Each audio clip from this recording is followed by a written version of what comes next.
प्रार्थना। मीरा समभाव समदृष्टि की पढ़ाई व गुढ़ाई करने के पीछे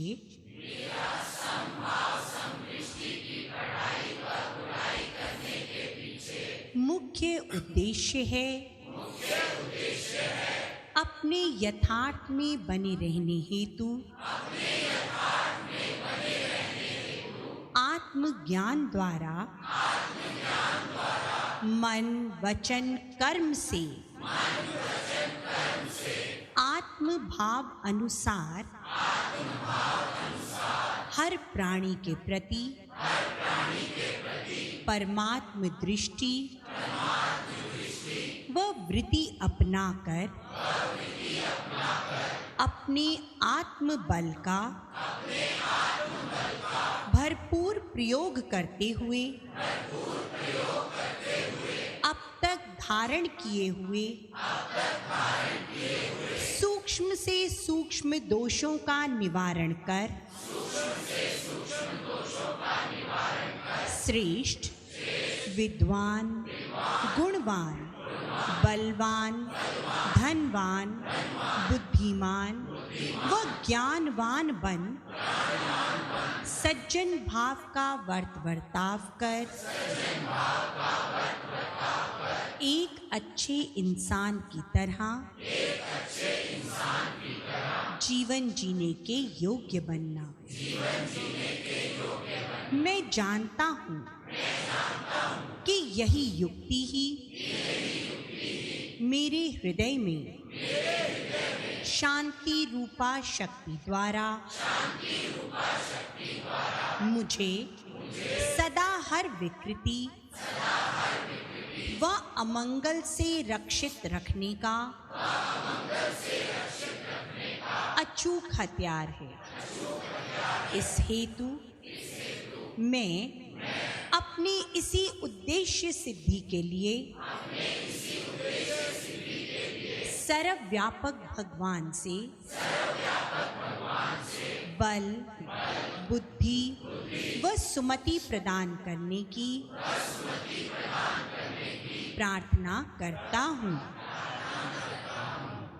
आगे एक बार जरा मुस्कुरा के देखो इधर।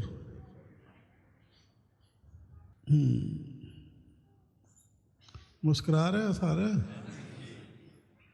हाँ, तो खुशी का दिन है ना। हम जिस तरह बढ़ने लगे हैं परम पद प्राप्ति की ओर, तो खुशी का दिन होता है ना। तो खुशी खुशी ही उसको आरंभ करना होता है। तब तैयार सब?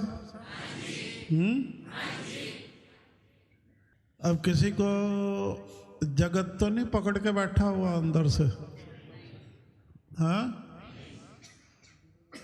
यानी कि अफोर अवस्था, जगत के सब झंझटों से आजाद होके बैठना है।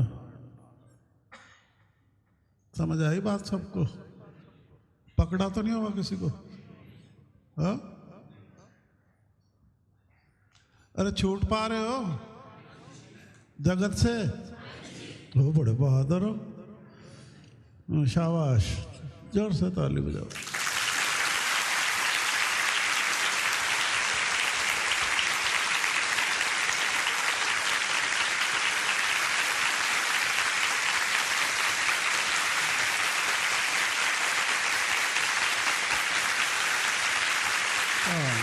चलो शाबाश, सबने ताली बजानी थी। जो लेट आने वाले कमरों में बैठे हैं ना, उन्होंने भी बजानी थी।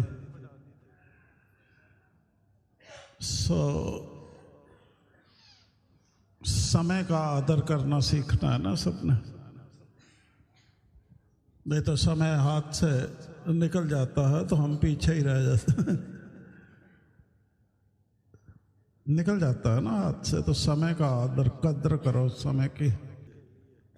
हम समझते हैं कि परम पद का लक्ष्य प्राप्त करने के लिए सभी सज्जनों ने अपने हृदय में ब्रह्म भाव के रूप में, जो पिछले हफ्ते क्लास हुई थी, वास्तविक सत्य धार लिया होगा। वह परमार्थ अनुसार चित्तवृत्ति ढाल ली होगी। समझ आई बात? अब ये घर का काम था जो हफ्ते में करना था। इसमें जो क्रिया करनी बताई गई थे वो ये थी कि रूप रंग रेखा रहित जो ब्रह्म है, कौन सा ब्रह्म है? हाँ, उस ब्रह्म को अपने भाव के रूप में हृदय में विद्यमान कर लेना है। भाव के रूप में हृदय में विद्यमान कर लेना है, और उसकी विद्यमानता भावना में उतारनी है। फिर उस भावना अनुसार बार बार चिंतन करना है, और उसको स्वभाव के अंतर्गत किसको लेना है? उस ब्रह्म को भाव रूप से स्वभाव के अंतर्गत ले लेना है। तो ये क्रिया करनी थी सबको। तो काफी सज्जन नए हैं ना, तो आप लोगों ने भी पूरा नहीं करा होगा, कुछ एक ने शायद करा हो, पर सबको करना है। आज जो निश्चय हुआ है वो निश्चय मंजूर है ना कि सबको करना है? तो एक दफा फिर मैं ब्रह्म हूं 7 बार बोलना है, ये अनुभव करते हुए, और इस तरह से बोलना है कि वो आपको आपके हृदय में भाव रूप में नजर आने लग जाए, दृष्टिगोचर हो जाए। ठीक है? अब बोलो, पहले एक लंबा श्वास भर लो, फिर बोलना शुरू कर दो। मैं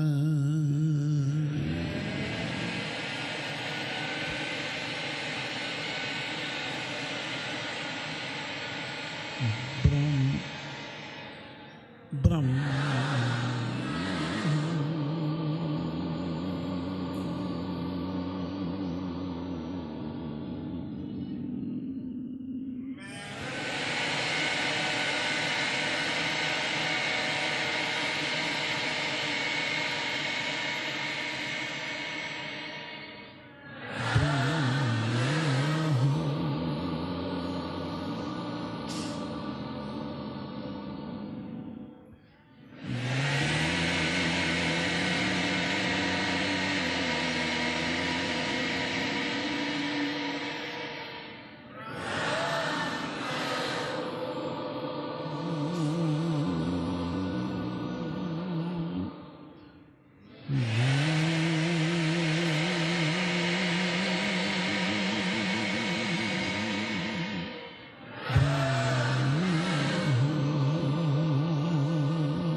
अच्छा लगा? किसका अच्छा लगा?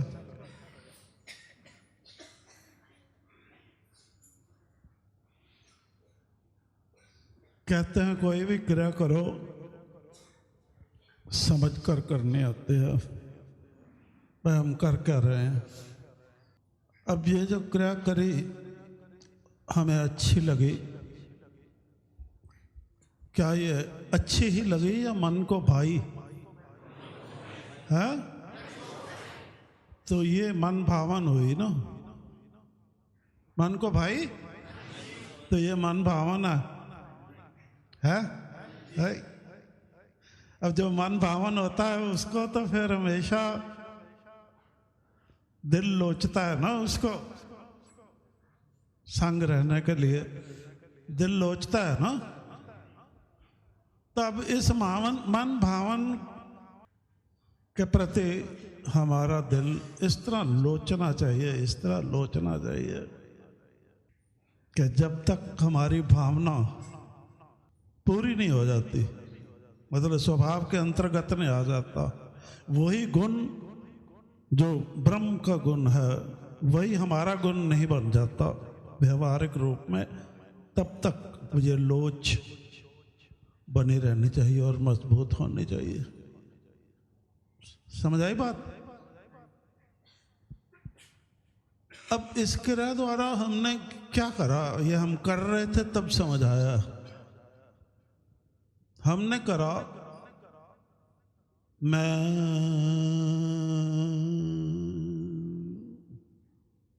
गए, कुछ नजर नहीं आया, रूप रंग रेखा रहित ब्रह्म, उसका एहसास किया हमने। मैं किया ना, मैं कुछ नजर नहीं आया ना,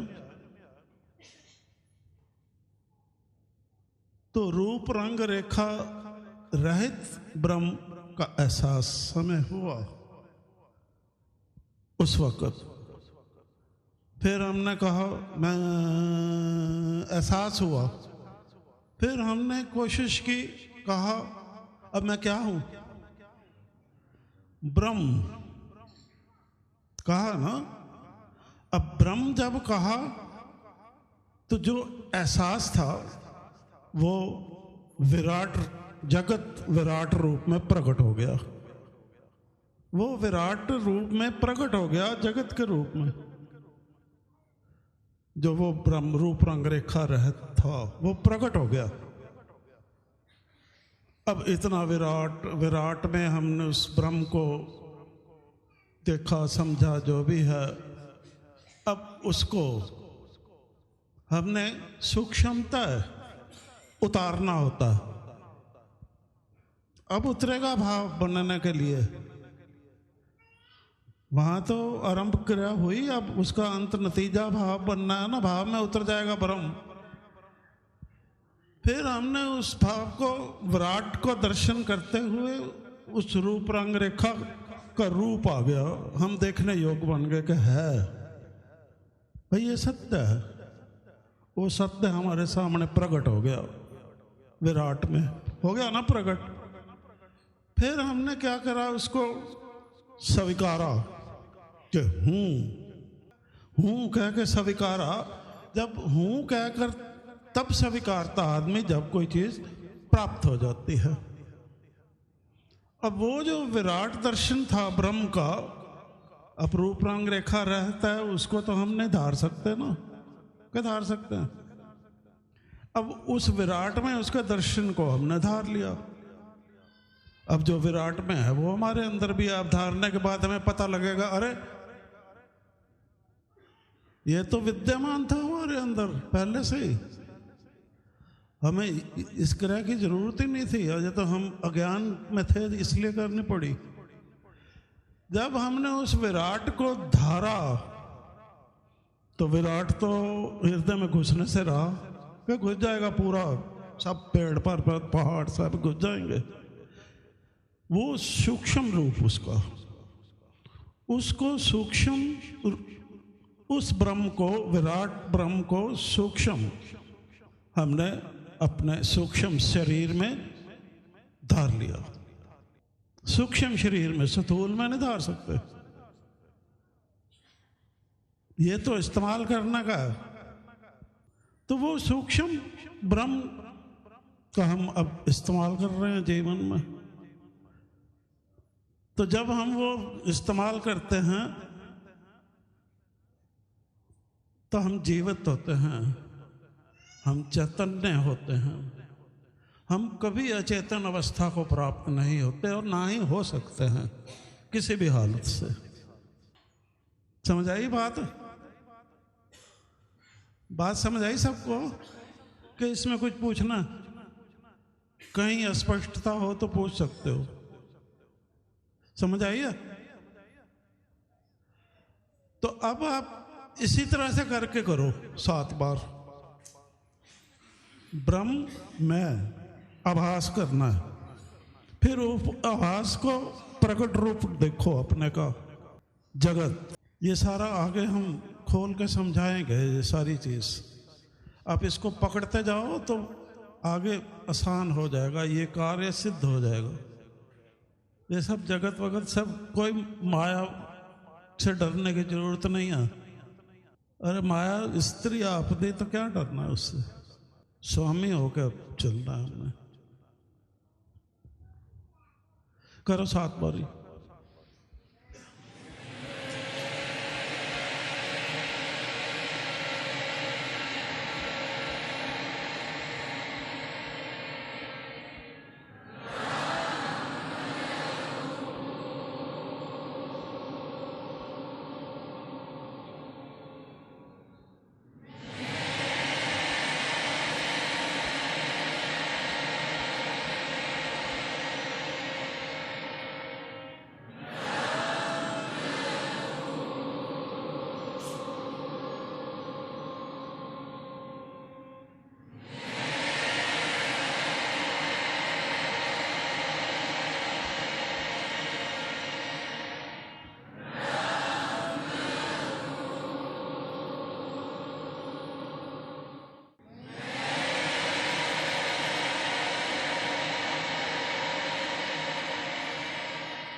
अब इस तरह से क्या हुआ ब्रह्म? अब जगत का क्या हुआ? जगत जिससे हम घबराते हैं फंस ना जाएं, उसका क्या हुआ? इसी तरह से अब जब हूं हमने स्वीकारा तो विराट सूक्ष्म होके गया, तो उसका मतलब है कि पूरा जगत हमारे उदर में समा गया। अब वो हमारा क्या कर सकता है? अब हम जो चाहें, जिस तरह चाहें उसका इस्तेमाल कर सकते हैं। वो हमारे उदर में समा गया, हम उसके उदर में क्यों खेलें? उसके उदर में खेलना तो जन्म मरण है। वो हमारे उदर में समा गया, हम जब चाहें प्रकट कर सकते हैं, जितना चाहें उतना प्रकट कर सकते हैं अपने मन वचन कर्म द्वारा। हमारे अधिकार में हो गया जगत, अधिकार में हो गया ना। जितना चाहे हम मन वचन कर्म द्वारा उसको प्रकट कर सकते हैं। नहीं चाहते, नहीं करते, क्या है? तो जगत हमारे अधिकार में हो गया। तो कहाँ रहा जन्म, कहाँ रही मृत्यु? हम नित्यता को प्राप्त हो गए, नित्यता अमरता को प्राप्त। अब उसी भाव से हम जीवन जीते हैं। ठीक है?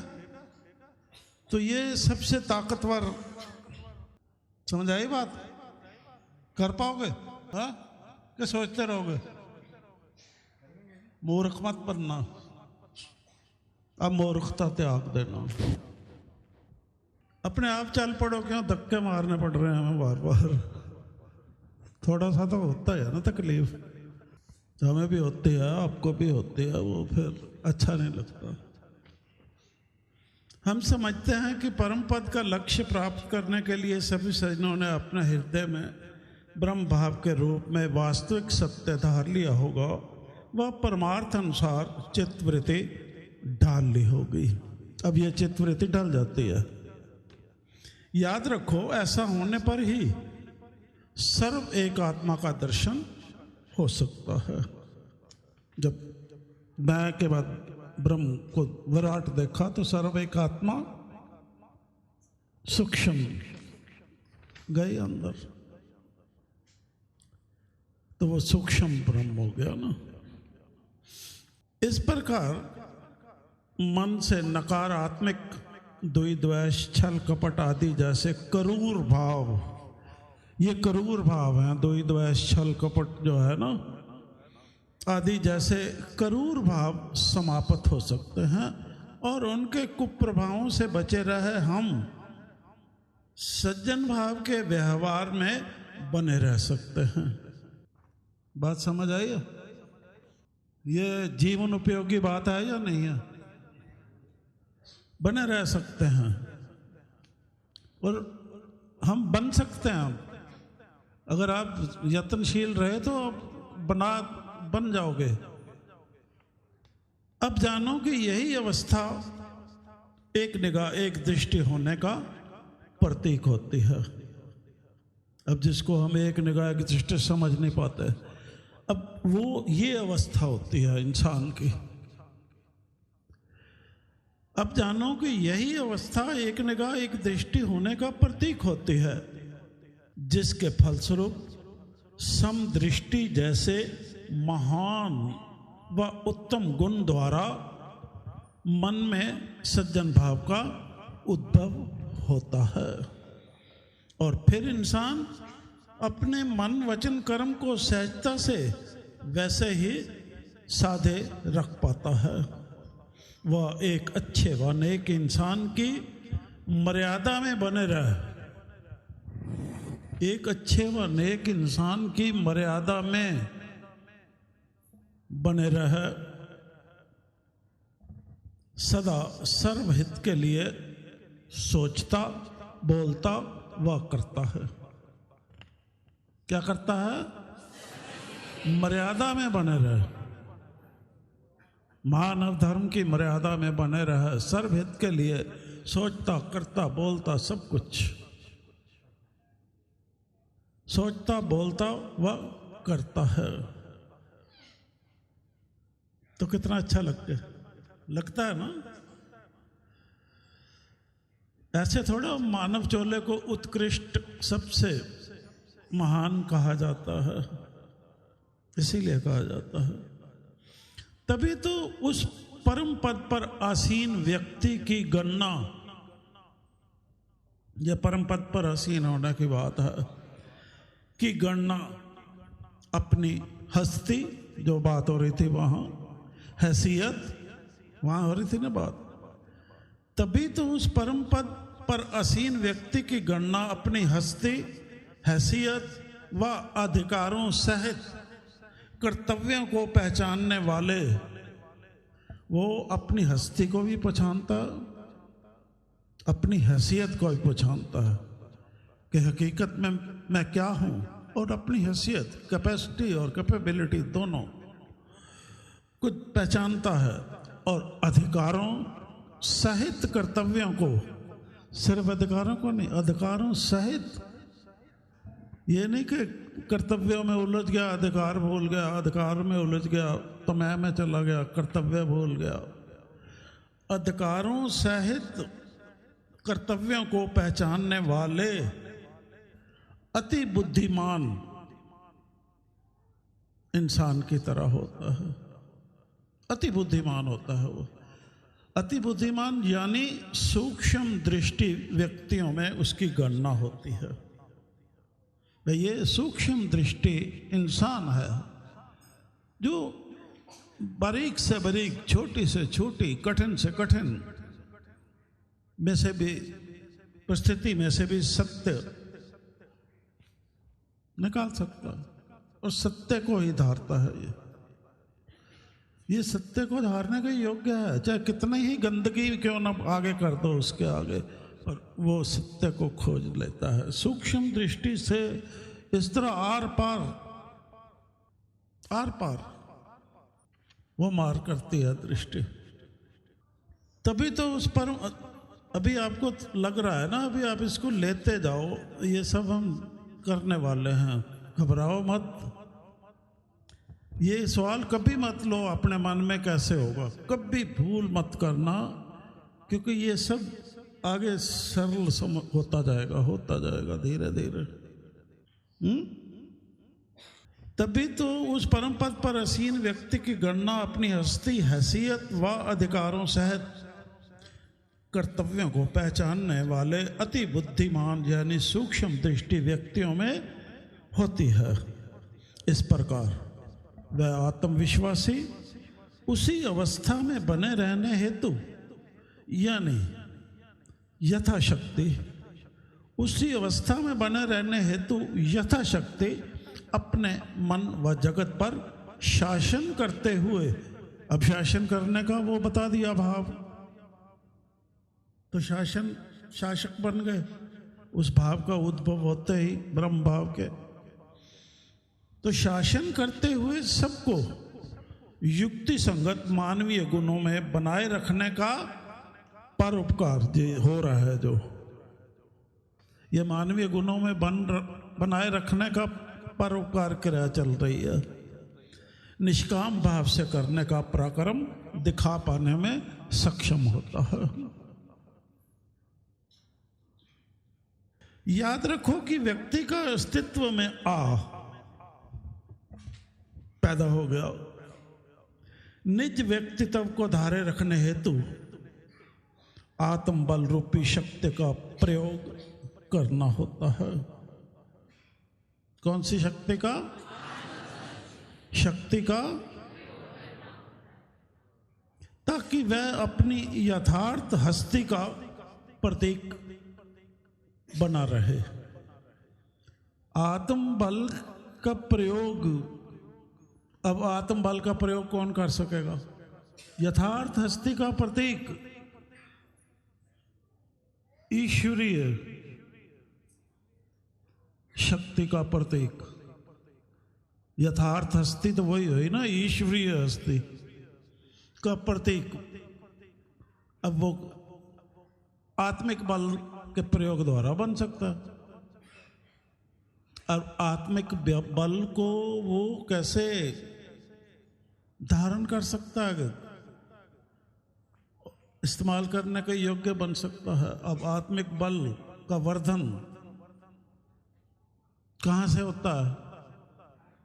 आत्मिक ज्ञान से होता है। समझ आया ना? जब आत्मिक ज्ञान हम प्राप्त करने में संलग्न लग जाते हैं, पूरी लगन से लग जाते हैं, वो आत्मिक ज्ञान अंदर जाता है, धारते हैं उसको, फिर व्यवहार में लाना होता है ना, और व्यवहार में वो प्रकाशित होता है। आत्मिक ज्ञान व्यवहार में प्रकाशित होता है। तो उस प्रकाश जो धारणा के वक्त फिर उसके बाद प्रकाशित होता है ना, प्रकाश आता है, उस ऊर्जा से आत्मिक बल सशक्त होता है। समझाई बात? आत्मिक ज्ञान के बगैर आत्मिक बल का प्रयोग करने योग्य तो दूर की बात है, आत्मिक बल का एहसास ही नहीं कर सकता इंसान, और बाहुबल पे ही जोर देता रहता, डंड फैलता रहता। तो धीरे धीरे वो भूल जाता है कि मेरे अंदर ये भी बल है, क्षमता है। तभी तो उस परम पद पर आसीन व्यक्ति की गणना अपनी हस्ती, हैसियत व अधिकारों सहित कर्तव्यों को पहचानने वाले अति बुद्धिमान यानी सूक्ष्म दृष्टि व्यक्तियों में होती है। इस प्रकार वह आत्मविश्वासी उसी अवस्था में बने रहने हेतु यथाशक्ति अपने मन व जगत पर शासन करते हुए सबको युक्ति संगत मानवीय गुणों में बनाए रखने का परोपकार निष्काम भाव से करने का पराक्रम दिखा पाने में सक्षम होता है। याद रखो कि व्यक्ति का अस्तित्व में निज व्यक्तित्व को धारे रखने हेतु तो आत्मबल रूपी शक्ति का प्रयोग करना होता है। अब उसके लिए आत्मज्ञान जरूरी है। इसीलिए तो आज सारी बात करी है। आपकी व्यक्तिगत आवश्यकता है सबकी, ये तो अपनी आवश्यकता को समझो, याद रखो, ठीक है। अब क्यों करना होता है? ताकि वह अपनी यथार्थ हस्ती का प्रतीक बना रहे। ईश्वरी हस्ती, विचार ईश्वर है, अपना आप में बना रहे। व्यक्तित्व यानी धर्म रूप हस्ती, यह धर्म रूप हस्ती होती है, धर्म का प्रतीक होता है ऐसा इंसान, यह धर्म रूप हस्ती होती है ना। धर्म रूप हस्ती के नित्य हृदय में विद्यमान रहने से आत्मबल मजबूत होने की प्रतीति होती है, महसूस होता है फिर, जिससे व्यक्ति आत्मनिर्भर बनता है और वह खुद स्वतंत्रता से सब कुछ करने के योग्य हो जाता है। तो ये हमारे लिए अच्छा नहीं है। अरे हम क्या हैं और क्या हो जाएंगे, हमें अपने ऊपर ही नाज होगा फिर। तो इन बच्चों की जो पैदा हो रहे हैं किस्मत खुल जाएगी। जब हम ऐसे हो जाएंगे तो इनकी पालना उसी तरह से होगी, इनकी किस्मत जाग जाएगी बेचारों की, जिनको तबाही के रास्ते पर चढ़ा रहे हैं अब हम। इससे आत्मिक ज्ञान से खुद को वंचित रख के इन बच्चों को तबाही के रास्ते पर चढ़ा रहे हैं। ये गुनाह नहीं है? बड़ा दुख होता है ना। इसका अर्थ है कि वह दुनिया से आजाद रहते हुए अपनी शक्ति के सदुपयोग द्वारा सांसारिकता के प्रभावों को मन में घर करने से पहले, अब प्रभाव आ रहा है सांसारिकता का, मन में घर करने आ रहा है, वो घर करने से पहले ही नष्ट कर देता है। कैसे मजा आ जाता है फिर। प्रभाव को मन में घर करने से पहले ही सांसारिकता के उसको नष्ट कर देता है। यह कितना बड़ा गुण है आत्मिक ज्ञान से जो प्राप्त करता है इंसान वर्ताव द्वारा। व्यक्तित्व यानी धर्म रूप हस्ती के नित्य हृदय में विद्यमान रहने से आत्मबल मजबूत होने की प्रतीति होती है, जिससे व्यक्ति आत्मनिर्भर बनता है और वह खुद स्वतंत्रता से सब कुछ करने के योग्य हो जाता है। इसका अर्थ है कि वह दुनिया से आज़ाद रहते हुए अपनी शक्ति के सदुपयोग द्वारा सांसारिकता के प्रभावों को मन में घर करने से पहले नष्ट करने में सक्षम होता है। उसको टेक्निक होता है वो, तो ऐसा करना है। ये सीखोगे, ऐसी बात नहीं है, छोड़ेंगे थोड़ा। अगर बने रहे तो बने रहना आपकी हिम्मत है। ये व्यक्ति के पालन पोषण के ढंग व उसके अच्छे बुरे संग पर निर्भर करता है। दो चीजों पर निर्भर करता है। किस पे? बस ये पहले आपको समझा चुके हैं साल में। इस संदर्भ में हमें याद रखना है कि मन का ईश्वर में लीन रहना संग कहलाता है। मन का ईश्वर में लीन रहना क्या कहलाता है? तो मन का हम में लीन रहना संग कहलाएगा? नहीं कहलाएगा। हम मत वाले जगत में, तो हम में नहीं लीन करना मन को।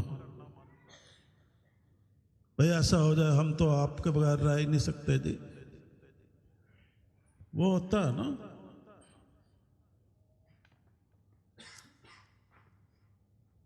तो ये असत्य है।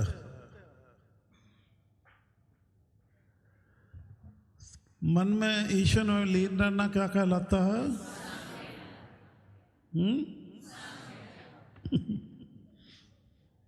कैसे सज्जनों की शक्ल नजर आती है ना तो हम चक्कर खा जाते हैं, कैसे बन के बैठते हैं और करनी में क्या है।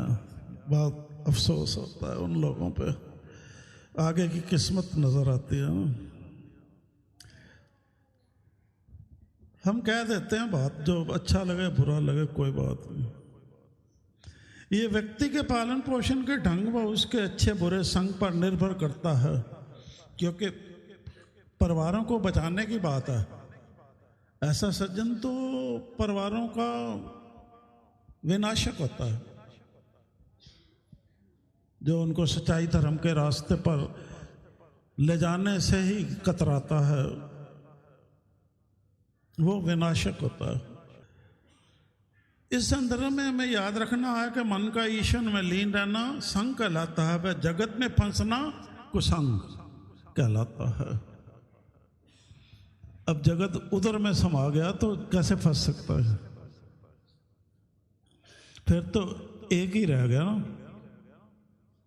एक ही रह गया। अब और कोई संग करने का रहा ही नहीं, एक ही है ईश्वर, क्या नहीं? और इसी अनुरूप फिर सकारात्मक व नकारात्मक भाव स्वभावों की बनत बनती है, और वैसा ही अच्छा या बुरा परिणाम सुख दुख के रूप में प्राप्त होता है। जानो कि यह बहुत महत्वपूर्ण बात है, क्योंकि इसके प्रति सावधान रहने व ना रहने पर ही, अब इसके प्रति सावधान रहने या ना रहने पर ही जीवन का उद्धार व विनाश निर्भर करता है। स्पष्ट है सबको अब ये बात? स्पष्ट? हाँ, जानो कि ये बहुत महत्वपूर्ण बात है, क्योंकि इसके प्रति सावधान रहने व ना रहने पर ही जीवन का उद्धार व विनाश निर्भर करता है। इसी अनुसार ही संसारी व परमार्थी हैसियत बनती है। उद्धार है तो हैसियत का रूप वो है, अगर विनाश है तो हैसियत का रूप विध्वंस है। तो इसी अनुसार ही संसारी व परमार्थी हैसियत बनती है व बिगड़ती है। यही व्यक्ति के निष्काम व स्वार्थ रास्ते पर चढ़ने का हेतु होती है। यानी व्यक्ति की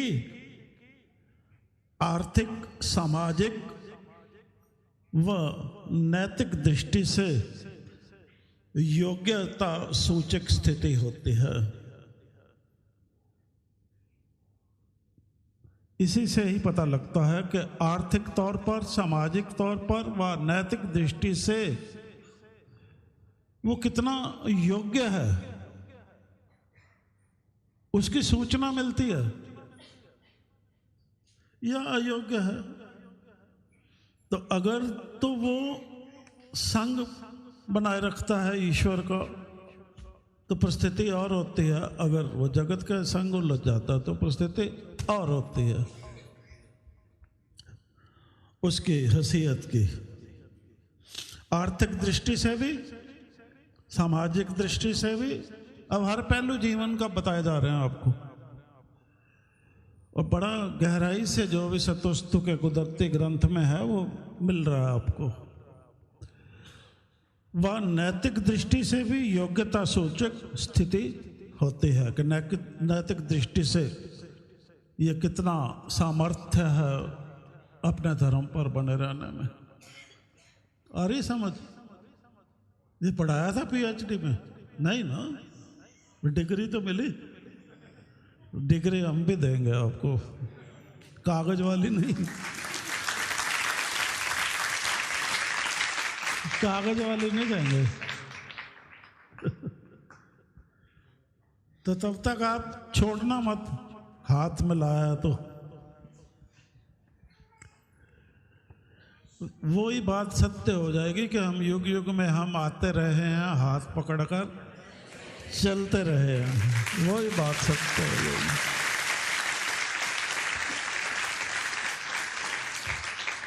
यही व्यक्ति के निष्काम व स्वार्थ रास्ते पर चढ़ने का हेतु होती है, यानी व्यक्ति की आर्थिक, सामाजिक हर दृष्टि से उन्नति कर जाओगे।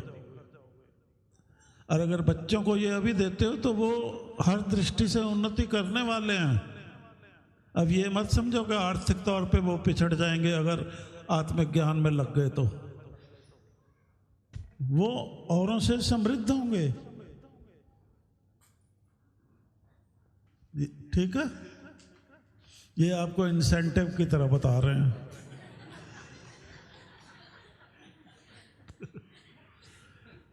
यही ये जो सूचक स्थिति होती है, यही उस व्यक्ति की शक्ति व प्रभाव का मापदंड, वो कितना शक्तिशाली है या कितना प्रभावशाली है उसका मापदंड ये होता है, यानी प्रतिष्ठा का सूचक होती है। यहाँ प्रतिष्ठा उसकी मापी जाती है।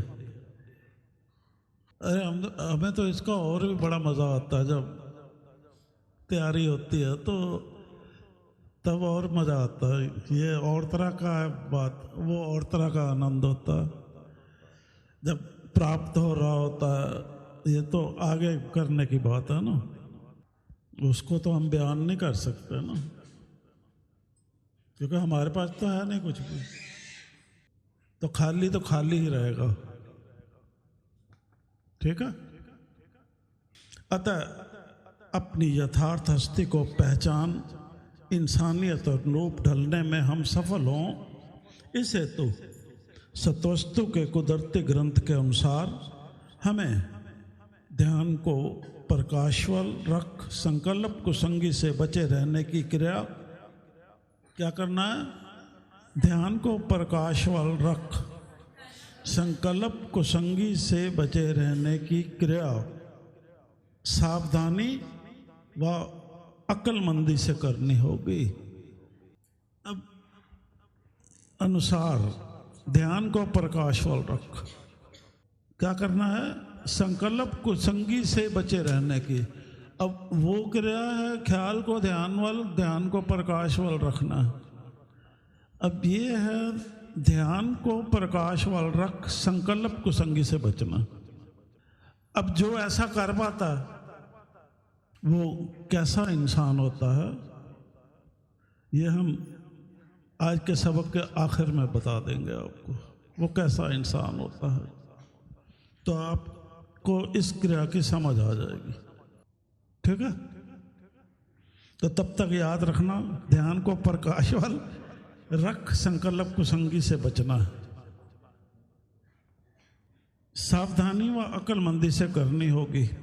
इसके लिए हमें मन में उत्पन्न होने वाली कार्य करने की इच्छा को, ध्यान से सुनो, क्रिया मन में उत्पन्न होती है ना, कुछ भी कार्य करने की इच्छा को उद्देश्य व परिणाम सहित समझने के प्रति, इच्छा उठे उसका उद्देश्य समझो, उसका परिणाम समझो। ये नहीं कि शुरू हो जाओ, क्रिया शुरू मत कर दो उस पर यकदम। ठीक है, अंदर क्रिया करने की इच्छा पैदा हुई है तो आरंभ करने से पहले क्रिया तो आप ये करो ना, क्या करना है? उद्देश्य, मैं क्यों करने लगा हूं, ये इच्छा उठी तो क्या करने के लिए उठी और क्या परिणाम प्राप्त करने के लिए उठी। परिणाम सहित समझने के प्रति विवेकशीलता से काम लेना होगा और इच्छा उठते ही हमारे लिए वह कार्य करना उचित है या नहीं है, जब ये क्रिया करोगे तो समझ आ जाएगा वो कार्य करना उचित है या नहीं है। अविलंब, देरी नहीं कर सकते उसमें, क्योंकि इच्छा के बाद और इच्छा आ जाती है, ढेर लग जाता है। अविलंब ये फैसला लेने के स्वभाव में ढलना होगा। मैं पेंडिंग नहीं छोड़ सकते, तो पेंडिंग तो फिर पता काम इकट्ठा हो जाता है तो समझ ही नहीं आती क्या करूं, बाद में उलझ जाता है इंसान। तुरंत अविलंब ये फैसला लेने के स्वभाव में ढलना होगा, ताकि मन में इच्छाओं का ढेर लगने पर, अभी उस पर तो फैसला लिया नहीं, दूसरी इच्छा पैदा हो गई, उस पर न लिया तीसरी पैदा हो गई, तो उलझ गया ना काम। इच्छाओं का ढेर लगने पर हम उस असमंजस अवस्था को प्राप्त ना हो।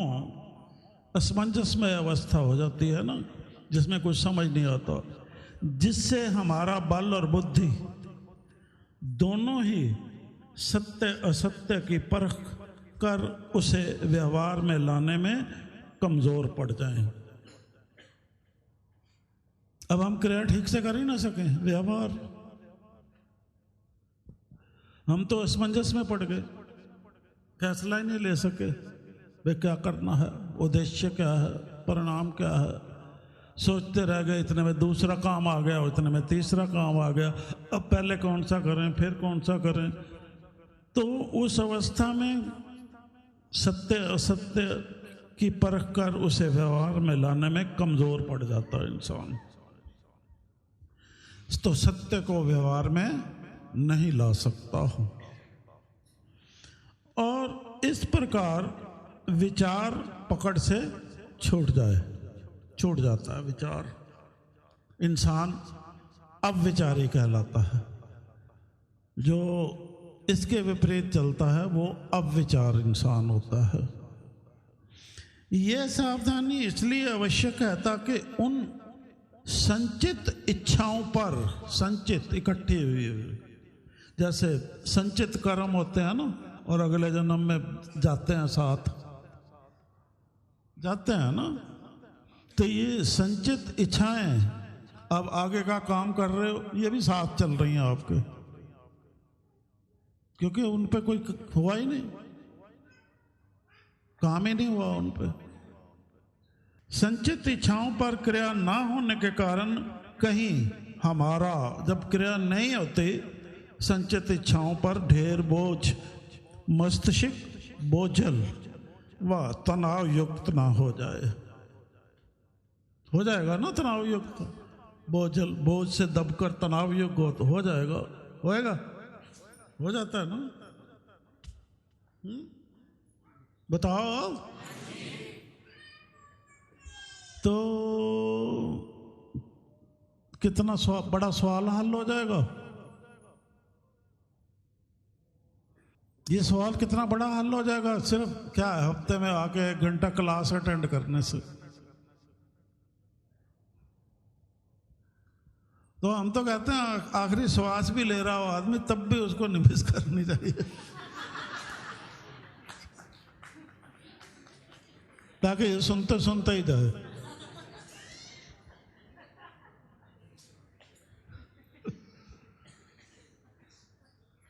आप भी कहोगे क्या बातें करते हैं, हट रही। ये सावधानी इसलिए आवश्यक है ताकि उन संचित इच्छाओं पर क्रिया ना होने के कारण कहीं हमारा मस्तिष्क बोझल व तनाव युक्त ना हो जाए और हम हर वक्त सोच में डूबे रहे। सोच में डूब जाता है ना इंसान। मन में उठती संकल्प विकल्प की तरंगों से, अब तरंगे उठेंगी जब हताहत चोट लगेगी ना, जख्मी हो जाएंगे ना। संकल्प विकल्प की तरंग, पानी की तरंग बड़ी तेज आती है, ऐसे संकल्प विकल्प की तरंग और भी तेज आती है, धार की तरह जैसे होती है ना, ठां लगती है और काटती है इंसान को।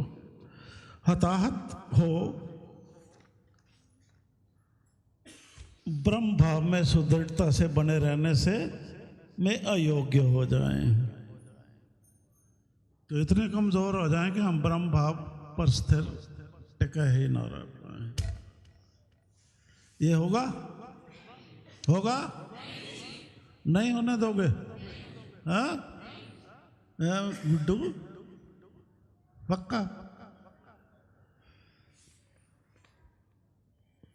और हमारे मन में जब अयोग्य हो गए तो क्या होगा? और हमारे मन में अन्य कष्टदायक दुर्भाव घर कर जाएंगे, दूसरे भाव घर कर जाएंगे। यह ईश्वरीय आदेशों का पालन ना कर पाने की स्थिति होगी तो हम ईश्वर के गुस्ताख बच्चे कहलाएंगे। जो वहां बात करी थी, उसके आदेशों का पालन नहीं कर रहे, सो गुस्ताख बनोगे। हाँ, ईश्वर के प्रति गुस्ताख नहीं होगे तो अपने माता पिता के प्रति भी गुस्ताख नहीं हो सकते। स्वभाव ढल गया तो कितना सुख आ जाएगा गृहस्थ आश्रम में। दुर्भाव कर ये ईश्वरीय आदेशों का पालन ना कर पाने की स्थिति होगी। वह संकल्प विकल्प में फंस अशुद्धता या अस्पष्टता के कारण अज्ञान धारणा द्वारा नीच वृत्तियों में ढलने की बात होगी। तो नीच ख्याल नीचे गिर जाएगा, नीचता को प्राप्त होगा। तो नीचे कर्म होंगे, नीच कर्म ही करेंगे, सोच भी नीच होगी, बात भी नीचता वाली करेंगे, अशिष्ट व्यवहार और नीच कर्म करेंगे। क्योंकि नीच वृत्तियों में ढल गए, वहीं से तो जाता है स्मृति और बुद्धि जो भी है, जहां पर कर्म में उतरता है जाकर। याद रखो, ये होगा परमार्थ के रास्ते भटक, परमार्थ के रास्ते से भटक स्वार्थ के रास्ते पर अग्रसर होना और सदाचारिता के हेतु सम संतोष धैर्य सच्चाई धर्म के स्थान पर काम क्रोध लोभ मोह व अहंकार के चंगुल में फंस भ्रष्टाचार दुराचार व व्यभिचार अपनाना। तो अच्छा लगेगा। हमारे किसी के साथ ऐसा ना हो, ये हम दिल से कह रहे हैं, चाहते हैं कि ऐसा ना हो किसी के साथ। हमारे किसी के साथ ऐसा ना हो, उसके लिए सज्जन श्री शहंशाह हनुमान जी के वचन अनुसार मूल मंत्र शब्द को ही निज ब्रह्म सत्ता के रूप में गुरु मानो। किसके वचन अनुसार? वह इस महान सत्ता को ग्रहण कर शब्द ब्रह्म के विचार अनुसार एक निगाह एक दृष्टि द्वारा ईश्वर है अपना आपके सत्य के पारखी बनो और अपने यथार्थ बल को जानो। ठीक है? यथार्थ बल, लिमिटलेस पोटेंशियल जिसको कहते हैं, सामर्थ्य आप नहीं जान जाओगे ना, सामर्थ्य होती है ना, लिमिटलेस पोटेंशियल जो लिखते हो, लिखा हुआ है ना, यहां से प्राप्त होगा, वहां से नहीं हो सकता। यह तो हम दावे से कह सकते हैं। इस प्रकार एक दर्शन यानी सर्वव्यापक भगवान आपके ख्याल में स्थित हो जाएगा। ऐसा होने पर होगा समदृष्टि जैसे महान गुण का विकास। फिर उसी शब्द विचार से जुड़कर सज्जन भाव और गृहस्थ धर्म के वचनों पर परिपक्व होने पर जो प्रकाश मन मंदिर में देखोगे, वही प्रकाश स्वयं सारे जग में भी दिखाई देगा। पढ़ते हो ना ये तो। फिर उसी प्रकाश में अटल होकर हर हालत में एक रस रहने पर सत्य बोध होगा कि, अब सत्य बोध क्या होगा? ये बोर्ड में पढ़ते हो ना लाइन, मैं अजन्मा हूं। क्या होगा बोलो? मेरी आत्मा अमर है। क्या होगा सत्य बोध? बोलो जी।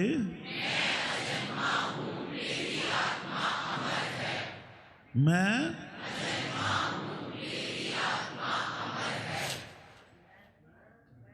फिर क्या होगा? फिर एक आत्मा होकर देखोगे, ये एक आत्मा हो गई ना, फिर एक आत्मा होकर देखोगे कि सर्व वही ब्रह्म ही ब्रह्म है। फिर एक आत्मा होकर देखोगे कि सर्व फिर क्या कहोगे? ब्रह्म विशेष भी है, निर्लेप भी है और से अरे सब तो आता है आपको। आता है तो वर्ताव में क्यों नहीं जाता? कन रस तक रुके हुए हो ना। हाँ, क्या होगा फिर? ब्रह्म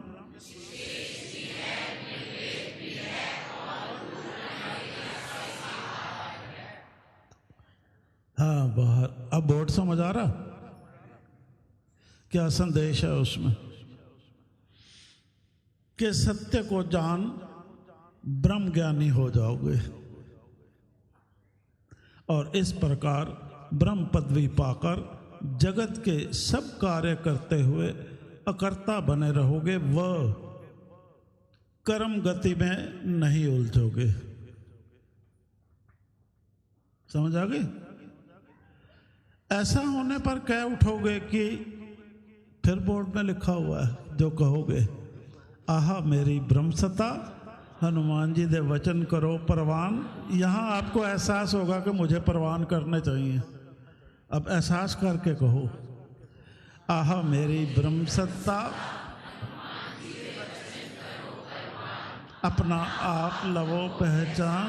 ओ मेरी ब्रह्मसत्ता, ओ हर अंदर प्रकाशे, कोने कोने डाली डाली हर अंदर ओ जापे। ओ मेरी ब्रह्मसत्ता, ब्रह्मसत्ता पकड़ो इंसान, पालो सजनो आत्मिक ज्ञान। ब्रह्मसत्ता हिवे हाजरा हजूर, निकट हिवे निवे कोई दूर। ब्रह्मसत्ता है अजप्पा जाप, हम तो हैं सारा जग प्रकाश। ओ मेरी ब्रह्मसत्ता, आहा मेरी ब्रह्मसत्ता। ब्रह्मसत्ता है बड़ी महान, खुद हूँ मैं आप भगवान। ओ मेरी ब्रह्मसत्ता, आहा मेरी ब्रह्मसत्ता। ओ हर अंदर प्रकाशे, कोने कोने डाली डाली हर अंदर ओ जापे। अच्छा जी, कोने कोने डाली डाली हर अंदर ओ जापे। कौन कौन? देखा,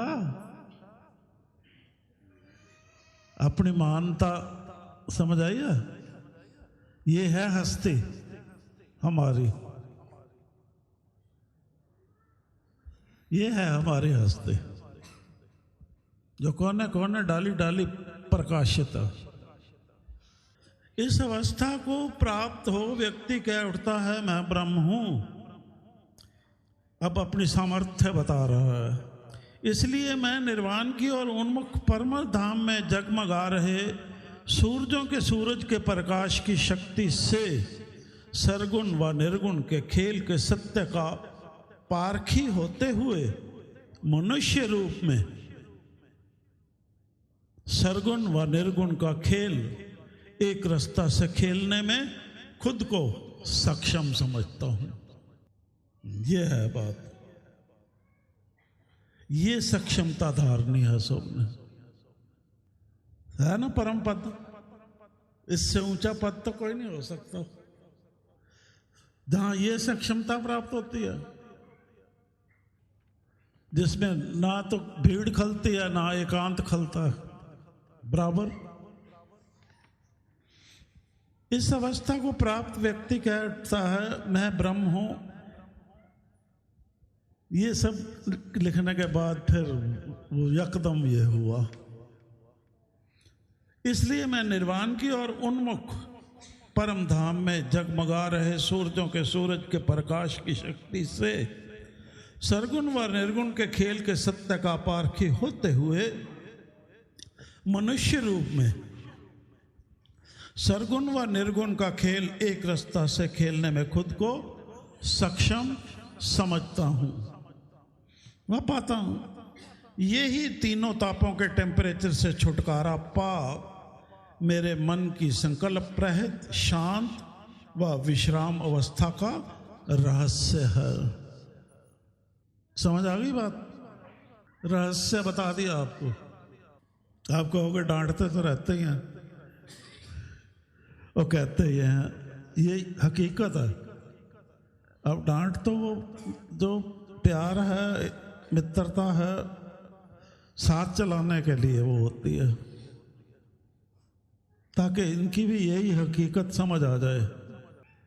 याद रखो, यही तो है, यही उत्तम अवस्था है इंसान की, यही तो है जीवत इंसान की, जीवंत इंसान, जीवित अवस्था है जिसमें उत्साह और शक्ति आदि से इंसान युक्त रहता है। उसका उत्साह नहीं टूटता और पराक्रमी होता है, युक्त रहता है और चैतन्य अवस्था आत्म स्वरूप में बने रहे। और उधर से तो उसका उत्साह और शक्ति युक्त है, उधर से वो चैतन्य अवस्था में है, आत्म स्वरूप में स्थित है, में बने रहे। जो समभाव यानी एक निगाह एक दृष्टि देखनी होती है, ये नतीजा बोर्ड में लिखा हुआ है, जो इसी तरह लिखा हुआ है, जो समभाव यानी एक निगाह एक दृष्टि देखनी होती है, उसका बिना यत्न के प्राप्त होना। यही लाइन ऐसे ही लिखी हुई है, प्राप्त होता है उसको।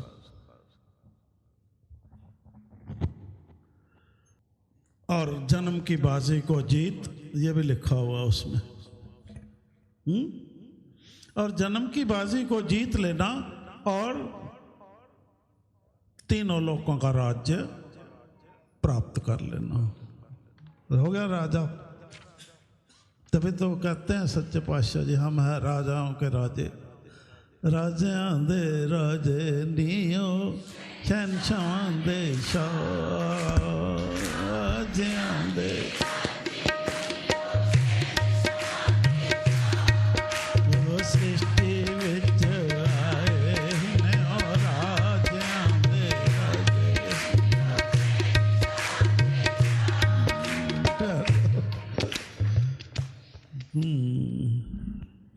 इसलिए हमारे लिए बनता है कि हम भी समझदारी से काम लेते हुए किसी भी कारण अचेतन अवस्था को प्राप्त होने से बचे रहें। याद रखो, ऐसा सुनिश्चित करने के लिए एकमात्र कदम कदम पर विचार संगत आत्मनिरीक्षण करते हुए आत्म सुधार करते रहना होगा, क्योंकि यही धर्मपरायणता से जीवन जीने की बात है। समझ आ गया आपको? अब इतना एक दफा मेमोरी में लो, फिर जो हमने कहा था ना, हम बताते हैं प्रकाश वाली बात, फिर वो आपको 5 मिनट में बताते हैं। पहले इसको लो मेमोरी में। जो कहा है इंटरनेट से लेकर दोबारा आप करो इसको, फिर हमसे पूछा करो तो और खुल जाएगी चीज। कोई घबराहट नहीं है इसमें हमें बताने में। जो बताने वाला साथ है तो हमें कहे कि घबराहट है नहीं, ठीक है। अभी खड़ा करते हैं आपको। अब वो बताने लगे बात, ये समझने की बात है ना। धर्मपरायण की बात थी ना, से जीवन जीने की बात है। धर्मपरायण जीवन जीने योग्य बनना मनुष्य की श्रेष्ठ अवस्था का प्रतीक होता है, मानते हो? और जब कोई संसार में भटका हुआ इंसान, जैसे हम सब हैं, और जब कोई संसार में भटका हुआ इंसान, ये आप हम सबको उत्साह में लाने की बात करने लगे हैं। और जब कोई संसार में भटका हुआ इंसान इस उत्तम अवस्था को प्राप्त करता है तो ईश्वर से कह उठता है। खड़े हो ना, हो जाओ। धर्मपरायण जीवन जीने योग्य बनना मनुष्य की श्रेष्ठ अवस्था का प्रतीक होता है। याद हो गया सबको? और जब कोई संसार में भटका हुआ इंसान इस उत्तम अवस्था को प्राप्त करता है तो ईश्वर से कह उठता है। ईश्वर की तरफ हाथ करके जोर से बोलता है। हम बोलते हैं, मुझे क्या हो गया, तूने क्या कर दिया, मुझे क्या हो गया, तूने बोलते जाओ जोर से, दिल से।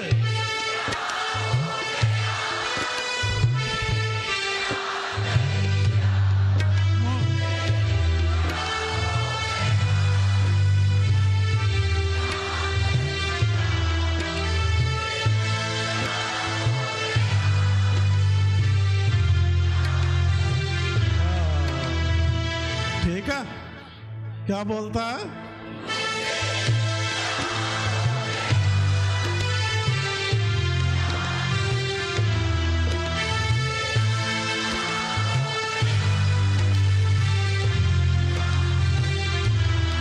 आगे बोलता है फिर वो क्या कर दिया।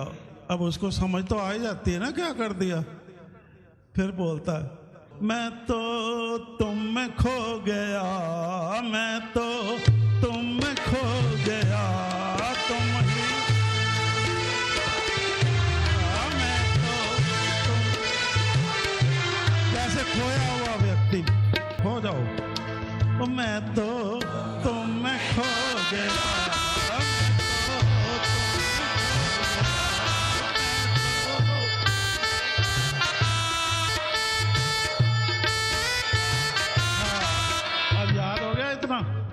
है? कहता मैं तो तुम खो गया, तू ही तू हो गया, तू ही तू हो गया, मैं तो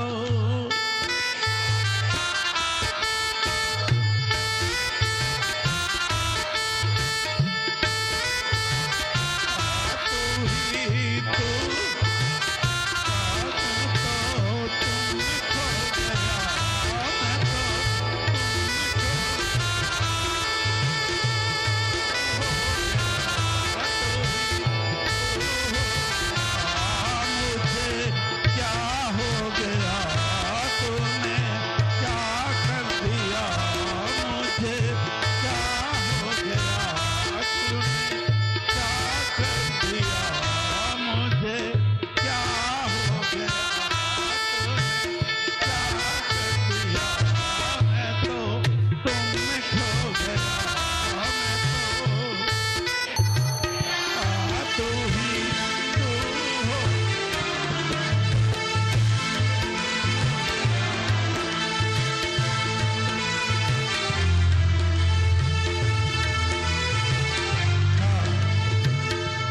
यकदम बोलना है, स्टार्ट से एंड तक 3 बार। बड़े उसमें बोलो, बड़े प्यार से, धन्यवाद करते हुए, शुक्रिया।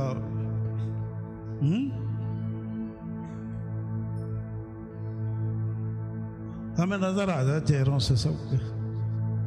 ठीक है, बोलो। मुझे क्या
यकदम यकदम करना शुरू, स्टार्ट।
हो गया।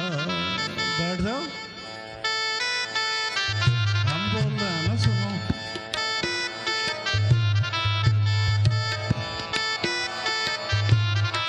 हम बोलते हैं मैं तो तुम में खो गया, तू ही तू हो गया। तूने क्या कर दिया मुझे, क्या हो गया। तूने क्या कर दिया, मैं तो तुझ में खो गया। तू ही तू हो गया। तूने क्या कर दिया, तूने क्या कर दिया मुझको।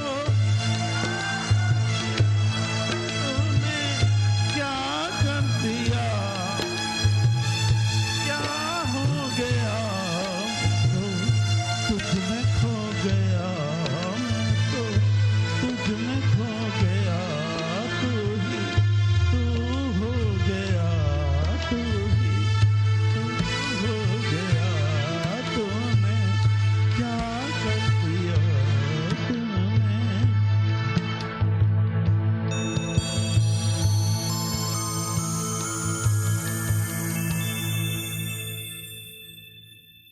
तो ये ईश्वर को कहा है ना,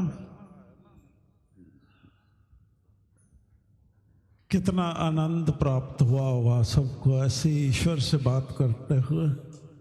हुआ हमारे हिसाब से भी तो जीवन में ऐसा आनंद कभी प्राप्त नहीं हुआ होगा। तो इस वार्तालाप को बनाए रखना है ना, इस वार्तालाप को बनाए रखना है उसके साथ। तो मुझे अब समझा रहे हैं इसको। मैं तो तुम में खो गया, तू ही तू हो गया। मुझे क्या हो गया। हुआ कुछ ऐसे देख रहे हैरान हो गए। हुआ तो फिर ये रास्ता भूल कर भी मत छोड़ना। तो ना ही अपने परिवारों को इस रास्ते से विमुख रखना, चाहे वो 1 महीने का बच्चा ही क्यों ना हो। उसकी बुद्धि में भी घुसेगा तूने क्या कर दिया।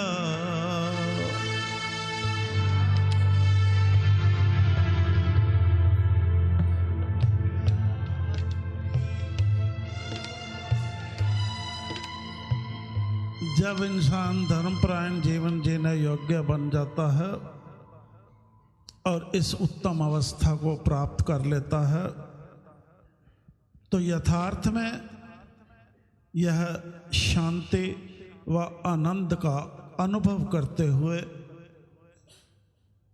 जो अभी बोला है, सुरत की, ये सुरत बोलती है, विश्राम अवस्था होती है। ख्याल हमारा विश्राम में होता है, अंदर के अपना ख्याल है ना। तो ये सुरत की विश्राम अवस्था में सुरत बोल रही है, मुझे क्या कर दिया। ये बहुत ही ध्यान से सुनने की बात है, ये बिल्कुल फार्मूला है साइंटिफिक। अब इस फार्मूले को याद रखना है, बताना है सबको, ताकि उनको भी अंदर इच्छा पैदा हो। क्योंकि आत्मिक ज्ञान के प्रभाव से मन को शांति प्राप्त होती है। वह शांत मन के प्रभाव से पूरे शरीर को सकारात्मक ऊर्जा व स्फूर्ति प्राप्त होने आरंभ हो जाती है। समझ आ गई बात? जिसके कारण वह पराक्रमी, जब वो स्फूर्ति हो गई और सकारात्मक ऊर्जा से पराक्रम करने योग्य हो गया, तो जिसके कारण वह पराक्रमी हर परिस्थिति से अप्रभावित सदा चैतन्य अवस्था में बना रहता है। कभी भी भ्रमित बुद्धि नहीं हो सकता, वो समबुद्धि होता है। और इसी असीम सक्षमता के कारण, अब ये जो सक्षमता है असीम है, इसकी कोई सीमा नहीं है, लिमिटलेस। असीम मतलब है सक्षमता कि संसार को ही उधर में समेट लो। ये तो ईश्वर ही कर सकते हैं ना, पर विचार ईश्वर है अपना आप, उसको लेकर हमें अपना पराक्रम जागता है और हम कर सकता है इंसान इसको ऐसा। सदा चैतन्य अवस्था में बना रहता है और इसी असीम सक्षमता के कारण वह जीवन में जो भी करता है समझदारी से सर्वहित के लिए ही करता है और अकर्ता भाव से करता है। इस प्रकार वह तथ्य व सत्य, वो तथ्य व सत्य जो बोलते आ रहे हैं, धर्मशास्त्रों में भी लिखे हुए हैं, हर जगह से बोलते हैं, मंदिर मस्जिद समाज गुरुद्वारा सब बोलता है, मन जीते हो जग जीत, मन जीते हो जग जीत। अरे बोलने से क्या होने वाला? असीम सक्षमता के कारण वो इस सत्य को, मन जीते हो जग जीत, इस तथ्य को, इस कथन को चरितार्थ कर लेता है, चरितार्थ कर लेता है ना, चरित्र में उतार लेता है। चरितार्थ कर लिया तो चरित्र में उतार लिया उसने। मन जीते हो जग जीत तो हो गए ना सारे शास्त्र, उसके का ज्ञान एक ही जगह पे इकट्ठा हो गया।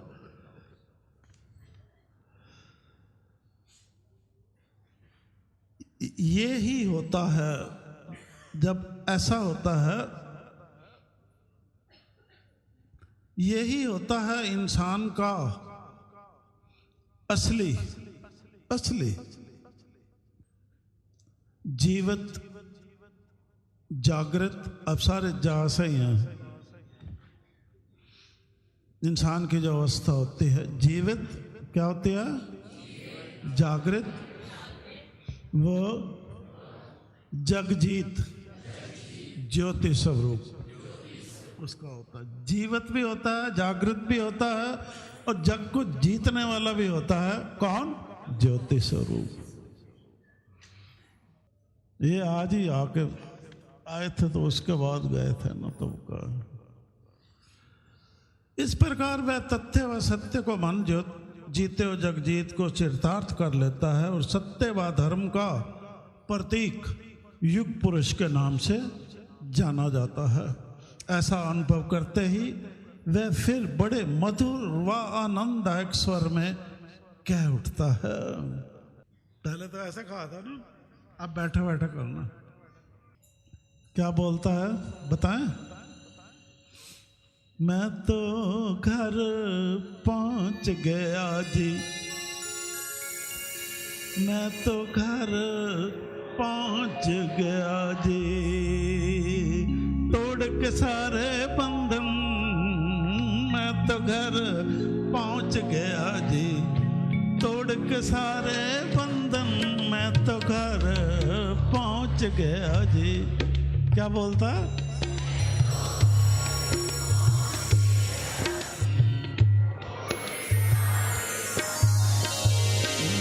मैं तो घर पहुंच गया जी, मैं तो घर पहुंच गया जी, तोड़ के सारे बंधन, तोड़ के सारे बंधन, मैं तो घर पहुंच गया जी, पहुंच गया जी। अब तो मेरी एक निगाह में है, अब तो मेरी एक निगाह में है जी। क्या? एक दृष्टि और एक अब क्या है निगाह में? अब तो मैं तो घर पहुंच गया जी।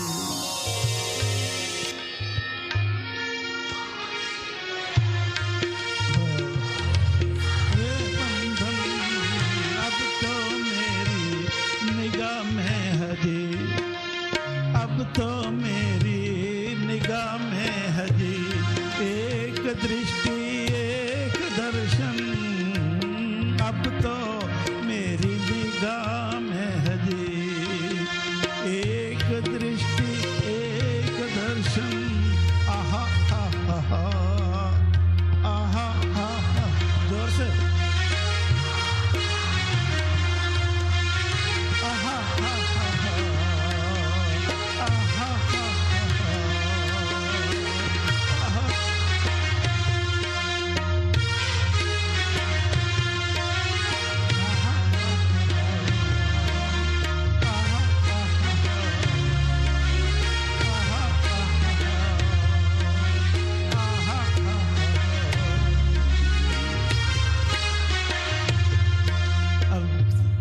दुनिया वाले कहते हैं क्या आहा क्या कर रहा है, क्या मिला?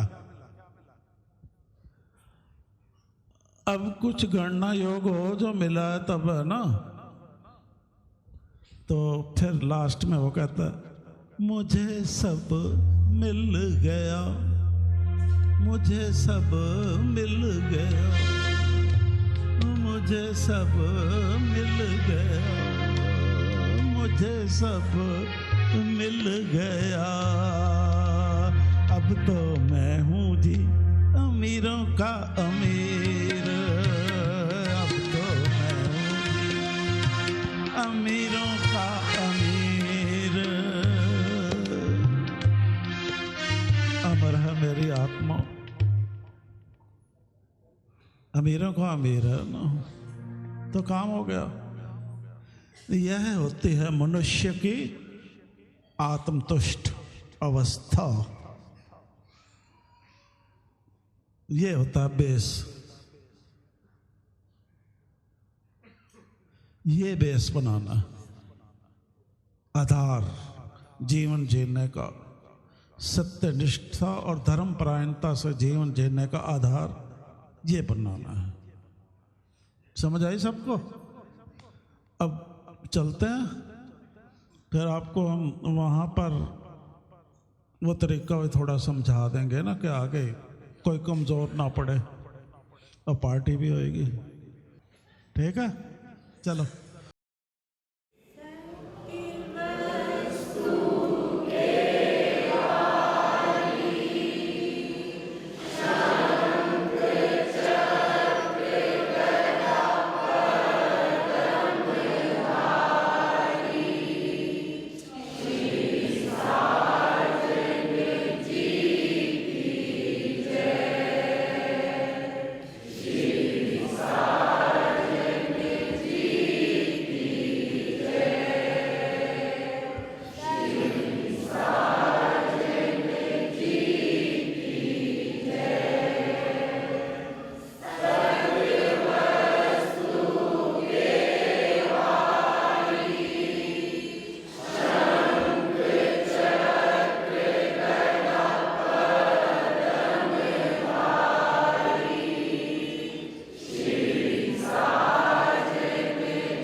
समभाव समदृष्टि की युक्ति द्वारा सज्जन भाव अमल में लाने हेतु इस शांति शक्ति के प्रतीक के आगे शीश अर्पण करो जी, शीश अर्पण करो जी, शीश अर्पण करो जी।